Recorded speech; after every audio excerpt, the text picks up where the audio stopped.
Hello दोस्तों, मैं शुभम कुमार गुप्ता आपका स्वागत करता हूं अपने चैनल क्लास बुक एकेडमी पर।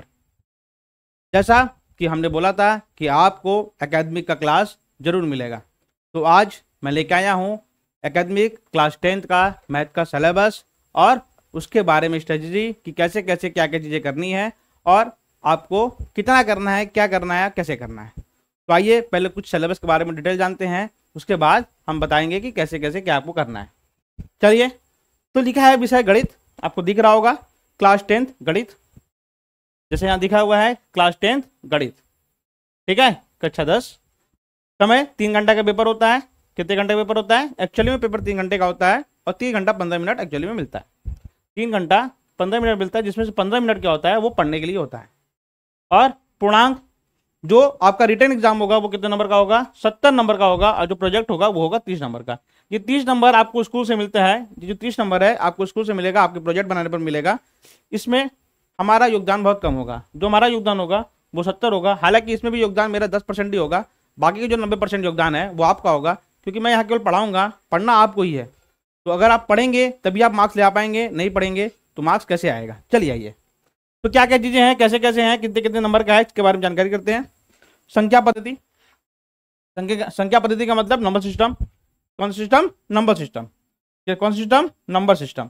इस नंबर सिस्टम के बारे में जानकारी के लिए हम लोग क्या करेंगे, ये जो नंबर सिस्टम है इसके बारे में, नंबर सिस्टम क्या होता है, जैसे नंबर क्या होती है, संख्याएं क्या होती हैं, संख्या कितने प्रकार की होती हैं, अपरिमेय संख्या क्या होती है, परिमेय संख्या क्या होती है, ये सब चीजें हमने क्लास 9 में पढ़ा हुआ है। उसको हम यहाँ पे थोड़ा बहुत रिवाइज करेंगे, उसको रिविजन करने के बाद ही हम आएंगे। याद रखिएगा, मैं जितना भी मैथ पढ़ाऊंगा आपको बेसिक से पढ़ाऊंगा। आपको भले मैथ ना आता हो, अगर आपको भले ही मैथ ना आता हो, बस छोटा मोटा अगर जोड़ना घटाना भी आता है तो आप यहाँ से पूरा मैथ सीख के जाएंगे। और 100 में मेरा वादा है कि 100 में से अगर जो एकदम पढ़ा लिखा भी नहीं होगा वो 60 नंबर जरूर लेके आएगा, मतलब फर्स्ट डिवीजन आप जरूर लेके आएंगे। और जिनको मैथ अच्छा से आता होगा या ठीक ठाक भी आता होगा वो 80 से 90 नंबर लेके आएंगे। जो हमारा बैच चलता है ऑफलाइन, उसमें एक बच्चा है, उसने लाया था 100 में से 98 नंबर। कितना लाया था? 100 में से 98 नंबर लाया था। एक बच्चे ने लाया था 89 नंबर, एक बच्चे ने लाया था 85 नंबर। तो ऐसे से नंबर आए हैं। क्लियर? मैं आपको पूरा कॉन्सेप्ट बताऊंगा कि आपको किस एग्जाम को किस क्वेश्चन को कैसे हैंडल करना है, एमसीक्यू को कैसे हैंडल करना है, शॉर्ट आंसर को कैसे हैंडल करना है, लिखने का क्या तरीका होगा, हर एक चीज को यहाँ पे डिस्क्राइब किया जाएगा। दूसरा आते हैं बीजगणित। बीजगणित का मतलब होता है अलजेब्रा। बीजगणित का मतलब क्या होता है? अलजेब्रा। ठीक है, अलजेब्रा। अच्छा, नंबर सिस्टम कितने नंबर का है? नंबर सिस्टम जो है वो 5 नंबर का है। नंबर सिस्टम क्या है? 5 नंबर का। इसमें एलसीएम, ठीक है, ये सब आता है। आगे अलजेब्रा क्या है? अलजेब्रा 18 नंबर का है। अलजेब्रा कितने नंबर का है? 18 नंबर का है। बीजगणित कितने नंबर का है? 18 नंबर का है। निर्देशांक ज्यामिति, इंग्लिश में बोले तो कोऑर्डिनेट ज्योमेट्री। इंग्लिश में बोले तो कोऑर्डिनेट ज्योमेट्री। ठीक है, इंग्लिश में बोले तो कोऑर्डिनेट ज्योमेट्री। इंग्लिश में बोले तो कोऑर्डिनेट ज्योमेट्री, वो कितने नंबर का है? 5 नंबर का है। एक्स एक्सिस क्या होता है, वाई एक्सिस क्या होता है, इस बारे में जानकारी इसमें पढ़ेंगे हम। आगे ज्यामिति, ज्योमेट्री क्या होता है? ज्योमेट्री मतलब लाइन, एंगल्स। ठीक है, लाइन, एंगल्स, थ्योरम, जितने भी थ्योरम सब ज्योमेट्री में है। ठीक है, तो थ्योरम रिलेटेड इसमें चीजें होंगी। आगे त्रिकोणमिति। त्रिकोणमिति का मतलब ट्रिग्नोमेट्री। त्रिकोण की मिति का मतलब ट्रिगोनोमेट्री। ट्रिग्नोमेट्री का मतलब ट्रिग्नोमेट्री। ये था। ज्यामिति कितने नंबर का है? ज्यामिति 10 नंबर का है। और ट्रिग्नोमेट्री कितने नंबर का है? 12 नंबर का है। ट्रिग्नोमेट्री कितने नंबर का है? 12 नंबर का है। इस ट्रिग्नोमेट्री में क्या आएगा? इस ट्रिग्नोमेट्री में 2 होता है। क्या क्या होगा? एक साइन, कॉस, टेन से रिलेटेड क्वेश्चन आएंगे कुछ, और एक आता है हाइट एंड डिस्टेंस। क्या आता है? हाइट एंड डिस्टेंस आता है। क्या आता है? हाइट एंड डिस्टेंस आता है। ठीक है, तो इस चीज के बारे में, मतलब ऊंचाई 1 दूरी, और साइन कॉस टेन आता है। लाल बटे कक्का जिसे कहते हैं, कुछ फार्मूले लाल बटे कक्का से याद होते हैं। उसके बाद आता है क्या? मेंसुरेशन। मेंसुरेशन 2 टाइप का होता है, एक होता है 2D, एक होता है 3D। अच्छा, 2D में क्या आता है, 3D में क्या आता है? 2D में आता है जिसमें केवल लंबाई या चौड़ाई हो, जिसके अंदर क्या हो? लंबाई या चौड़ाई हो, मतलब आपको केवल 2 डायमेंशन दिखे। 3 डायमेंशन होते हैं, लंबाई होता है, चौड़ाई होता है और ऊंचाई होता है। तो 3 में से अगर आपको कोई भी 2 डायमेंशन दिख रहा है तो वो 2D होता है। जैसे आयत, रेक्टेंगल, वर्ग, ठीक है, सर्कल, ये सब क्या है? 2D स्ट्रक्चर है। 3D स्ट्रक्चर क्या होता है? जैसे शंकु, ठीक है, घनाभ, घन, और क्या होगा? ठीक है, गोला, ठीक है, स्फीयर, हेमिस्फीयर, ये सब क्या होते हैं? 3D स्ट्रक्चर में आते हैं। तो इसके बारे में आपको समझाया जाएगा। आगे सांख्यिकी तथा प्रायिकता, statistics and probability, statistics and probability. तो मेंस्ट्रुएशन कितने नंबर का है? 10 नंबर का है। और स्टैटिस्टिक्स एंड प्रोबेबिलिटी कितने नंबर का है? 10 नंबर का है। टोटल आपके 7 नंबर इसी जगह से आएंगे। टोटल आपके 7 नंबर 70 नंबर जो है वो इसी जगह से बनेंगे। अब इसके अंदर क्या क्या चीजें हैं, कैसे कैसी चीजें हैं, आइए आगे देखते हैं। चलिए तो आइए पहला देखते हैं संख्या पद्धति में क्या क्या पढ़ना है हमें क्या पढ़ना है, संख्या पद्धति में क्या क्या पढ़ना है। आइए देखते हैं संख्या पद्धति में जो पढ़ना है हमें वो क्या क्या है। वो ये है कि वास्तविक संख्याएं क्या है, वास्तविक संख्या के बारे में पढ़ना है, और अंगणित का आधारभूत प्रमेय, जैसे उदाहरण नंबर √2 क्या है, √3 क्या है, √5 क्या है।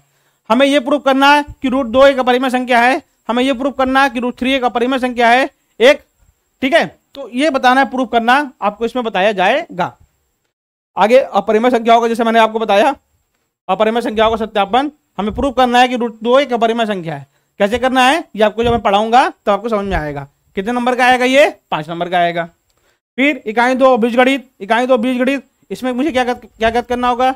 इसमें मुझे ज्ञात करना होगा बहुपद के शून्यांक, जीरोज ऑफ पॉलिनोमियल्स। पॉलिनोमियल्स क्या होते हैं इसके बारे में भी आपको बताया जाएगा। उसके बाद उसके जीरोज भी बताए जाएंगे कि इसके जीरोज कैसे निकालने हैं।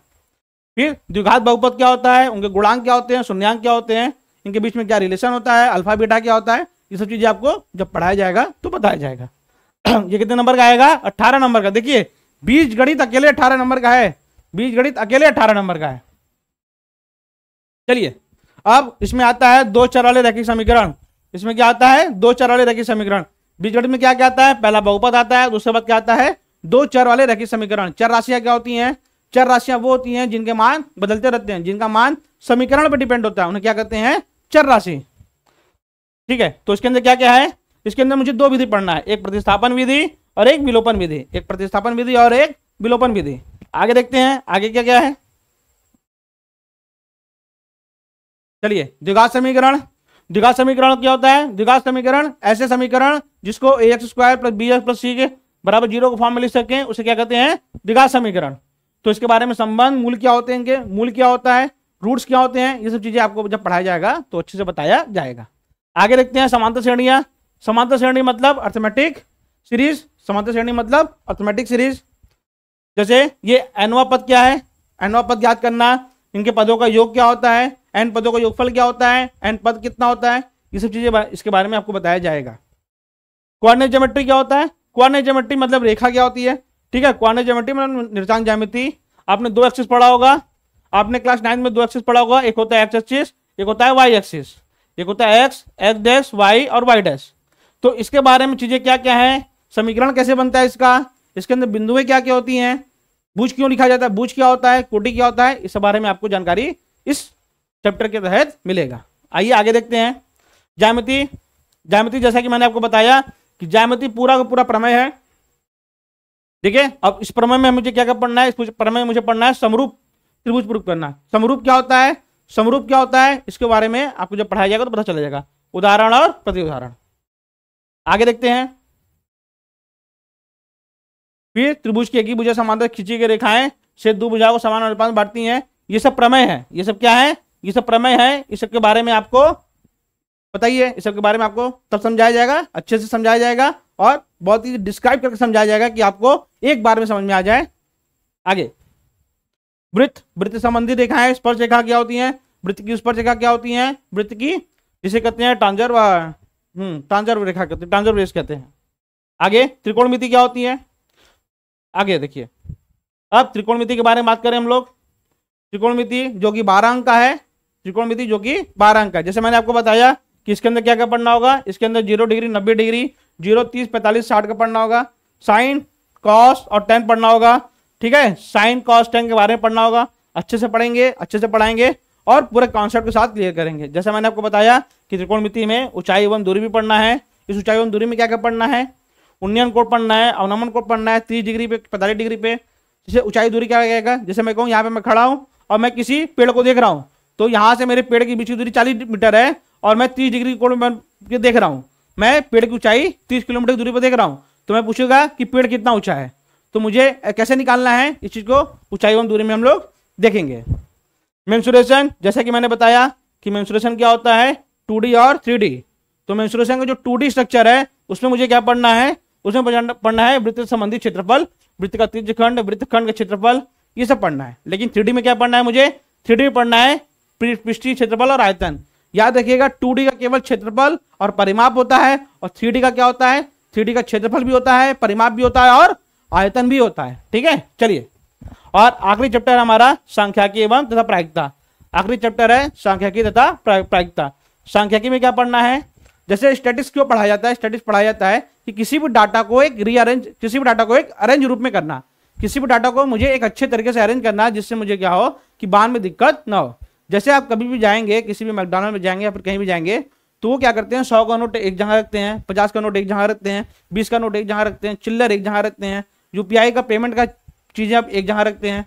तो ये क्या होता है, कुछ सिस्टमैटिक ढंग से रखना, मतलब सभी चीजों को सही तरीके से रखना, जिससे क्या हो कि मुझे काउंट करने में दिक्कत ना हो। तो सांख्यिकी इसलिए पढ़ते हैं हम लोग। और प्रायिकता, प्रोबेबिलिटी, जैसे एक सिक्का मैंने उछाला तो हेड आने की प्रोबेबिलिटी, 2 सिक्का उछाला तो 2 हेड आने की प्रोबेबिलिटी क्या हुई, प्रायिकता क्या हुई, इस सब बारे में, इसके बारे में जान गए। याद रखिएगा, ये अभी तक यूपी बोर्ड का 2025-26 का सिलेबस हालांकि आया नहीं है, लेकिन पूरे एक्सपेक्टेड सिलेबस क्या है कि 2024-25 को ही सिलेबस को ये वापस लेकर आएंगे। 2024-25 के सिलेबस को ही ये वापस लेकर आएंगे। हालांकि अगर अपडेटेड सिलेबस आता है, अपडेटेड सिलेबस आएगा, अगर उसमें कुछ अपडेट होगा तो आपको अपडेटेड सिलेबस पढ़ाया जाएगा। ये चीज को ध्यान रखिएगा। चलिए, प्रोजेक्ट के बारे में आपको बताएंगे आपके स्कूल वाले। तो ये चीजें आपको यहां पर खत्म हुई, सिलेबस की जानकारी। तो सिलेबस, क्लासेस कब से शुरू होंगी, ये आपको पोस्ट के जरिए बता दिया जाएगा। आप हमारे टेलीग्राम चैनल को जरूर ज्वाइन कर लीजिएगा। क्या नाम है टेलीग्राम के चैनल का नाम? Class book academy. क्या नाम है? Class book academy. क्या है? Class book academy. ये हमारे टेलीग्राम चैनल का नाम है। आप जाइएगा, इसको ज्वाइन कर लीजिएगा। जितने भी इस पे नोट्स मिलेंगे आपको, याद रखिएगा, नोट्स सबसे बढ़िया होगा आपका बनाया हुआ। आप अपना बनाया हुआ नोट्स अच्छे से रखिएगा, उसको करिएगा। जब भी मैं पढ़ाऊंगा आप सबसे पहले रफ उसको कर लीजिएगा। हालांकि मैं यहाँ पे जितना जो पढ़ाऊंगा, ये पीडीएफ, जो पढ़ाया हुआ पीडीएफ है, आपको हमारे टेलीग्राम चैनल में मिल जाएगा। आप उसे देखकर वापस जाकर नोट्स बना सकते हैं, या वीडियो भी वापस देखकर आप अपना नोट्स बना सकते हैं। हालांकि रफ लेके बैठिएगा, क्योंकि मैथ है, इसमें रफ लेके बैठिएगा अच्छे से। उसके बाद फिर आप अपना बाद में बनाइएगा। ठीक है, तो मिलते हैं अब अपने अगले वीडियो में, मतलब अगले जो सबसे पहला चैप्टर हम लोग पढ़ाएंगे। तो सबसे पहला चैप्टर हम लोग पढ़ेंगे कौन सा? तो कभी भी जब भी क्लास शुरू होगा तो सबसे पहले मैं पढ़ाऊंगा नंबर सिस्टम। सबसे पहले हम कब शुरू करेंगे? नंबर सिस्टम से। तो हमारा जो पहला क्लास होगा वो नंबर सिस्टम होगा। Number system. अच्छा, नंबर सिस्टम अगर किसी को एकदम नहीं आता हो, अगर नंबर सिस्टम इसमें किसी को नहीं आता हो, तो हमारे आप जाएंगे प्लेलिस्ट में जाएंगे, उसमें नंबर सिस्टम बनाया हुआ है। मैंने नंबर सिस्टम को इंट्रोडक्शन से पढ़ाया। इंट्रोडक्शन आप देख लीजिएगा, केवल उसका केवल इंट्रोडक्शन का सेक्शन देख लीजिएगा कि नंबर, कौन से नंबर क्या क्या होते हैं। लगभग 5 से 10 मिनट का है, उसको आप देख लीजिएगा। मिलते हैं अगले वीडियो में, तब तक के लिए अलविदा, गुड बाय। नए हैं तो जरूर चैनल को सब्सक्राइब करिएगा और इस वीडियो को ज़्यादा से ज़्यादा लोग को शेयर करिएगा। क्लास 10th में इस बारी कैसे भी मैथ में हम 100 में 95+ लेकर ही आएंगे सभी बच्चे। मिलते हैं अगले वीडियो में।